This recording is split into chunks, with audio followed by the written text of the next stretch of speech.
좋은 아침입니다. 서창원 목사입니다. 오늘도 바른 복음에 거하는 복된 날이길 기원합니다. 말씀을 나누기 전에 한 가지 소식을 전하겠습니다. 저희 아버지께서 본향으로 돌아가셨습니다. 그래서 제가 한국에 다녀오게 되었는데 아마 3월 10일경까지는 말씀을 나누지 못할 것 같습니다. 갑자기 중단되면 궁금하실 것 같아서 미리 말씀드립니다.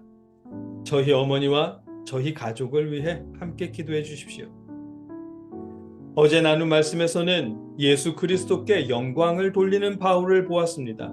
오늘 말씀은 바른 복음을 외치는 바울의 목소리입니다. 함께 읽고 나눌 본문은 갈라디아서 1장 6절로 7절까지입니다. 한 목소리로 함께 읽겠습니다. 그리스도의 은혜로 너희를 부르신 이를 이같이 속히 떠나 다른 복음을 따르는 것을 내가 이상하게 여기노라. 다른 복음은 없나니 다만 어떤 사람들이 너희를 교란하여 그리스도의 복음을 편하게 하려 함이라. 아멘. 5살 때부터 율법 교육을 받고 평생 율법을 지키며 살아온 바울은 예수 그리스도를 통해서만 의롭게 될 수 있다는 사실을 경험했습니다. 다메섹에서 예수님을 만난 그날 경험했고 알게 되었습니다.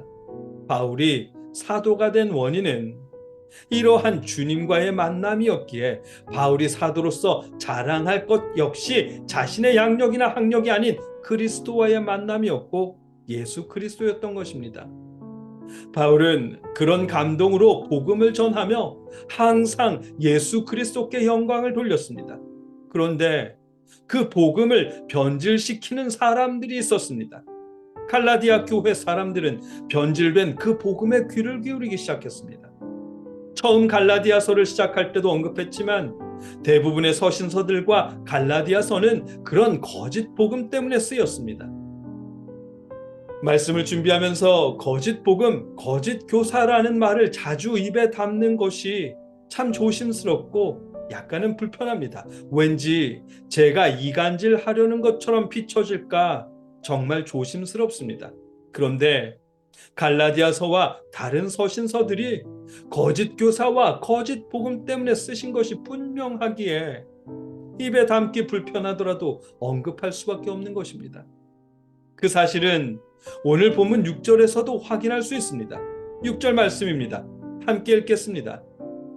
그리스도의 은혜로 너희를 부르신 이를 이같이 속히 떠나 다른 복음을 따르는 것을 내가 이상하게 여기노라. 아멘. 성도들이 예수 그리스도를 떠나고 거짓 교사들이 변질시킨 복음을 따르는 것에 바울은 놀랐다는 것입니다. 그래서 갈라디아서를 쓰셨습니다.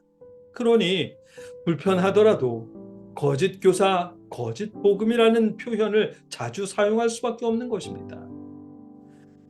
바울이 변질된 복음, 왜곡된 복음을 언급하는 것은 갈라디아 교회를 이간질하려는 것이 아닙니다. 오히려 갈라디아 교인들에게 예수 그리스도의 복음을 정확하게 전하려는 것입니다. 어제도 말씀드렸지만 복음의 목적은 예수를 알고 예수를 믿어 하나님께 의롭다 인정받고 하나님의 자녀가 되도록 하는 것이기 때문입니다. 그렇기에 교인들이 다른 복음을 따르게 되면 하나님으로부터 의롭다 인정을 받지 못할 뿐더러 하나님의 자녀가 되지도 못하는 것입니다. 6절 말씀을 공동 번역으로 읽어보면 그 사실을 더욱 정확하게 알 수 있습니다. 제가 읽어드리겠습니다. 그리스도의 은총으로 하느님의 자녀가 된 여러분이 그렇게도 빨리 하느님을 외면하고 또 다른 복음을 따라가고 있다니 놀라지 않을 수 없습니다. 아멘. 다른 복음을 따르는 것은 하나님을 외면하는 일입니다. 놀랄 만한 일이 되는 것입니다. 복음은 예수 그리스도의 복음 단 하나뿐입니다. 7절 말씀입니다. 함께 읽겠습니다. 다른 복음은 없나니 다만 어떤 사람들이 너희를 교란하여 그리스도의 복음을 변하게 하려 함이라. 아멘. 예수 그리스도의 복음 외에는 다른 복음은 없다고 하십니다. 누군가가 다른 복음을 말한다면 그것은 성도를 교란하여 그리스도의 복음을 편하게 하려는 의도라고 하십니다. 아무리 은혜롭고 아무리 그럴듯하다고 해도 마찬가지입니다.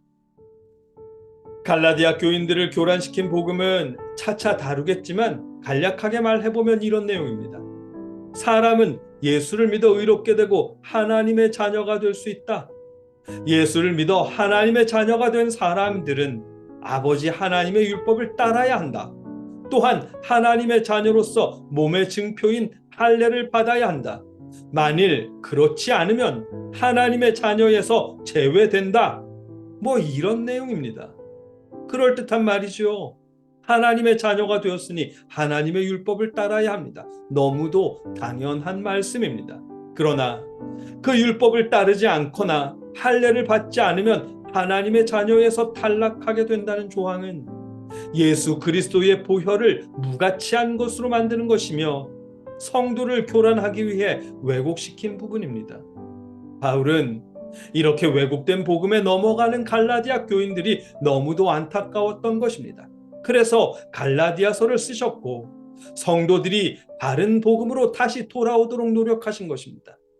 바른 복음을 위한 바울의 노력이 갈라디아서인 것입니다. 갈라디아 교인들이 바른 복음에 돌아오게 하려는 바울의 마음과 노력은 지금 우리 시대 우리에게로 향해 있습니다. 여러분과 제가 바울의 바람대로 예수 그리스도의 바른 복음에 거할 수 있기를 기원합니다. 이어지는 구절은 3월 10일 이후에 다시 나누도록 하겠습니다. 평안하십시오. 함께 기도하겠습니다. 사랑의 아버지 하나님, 우리가 복음에 귀 기울이게 하여 주시옵소서. 그러나 바른 복음을 구별할 수 있게 하시고 바른 복음 안에 거하게 하여 주시옵소서. 감사드립니다. 예수님의 이름으로 기도드립니다. 아멘.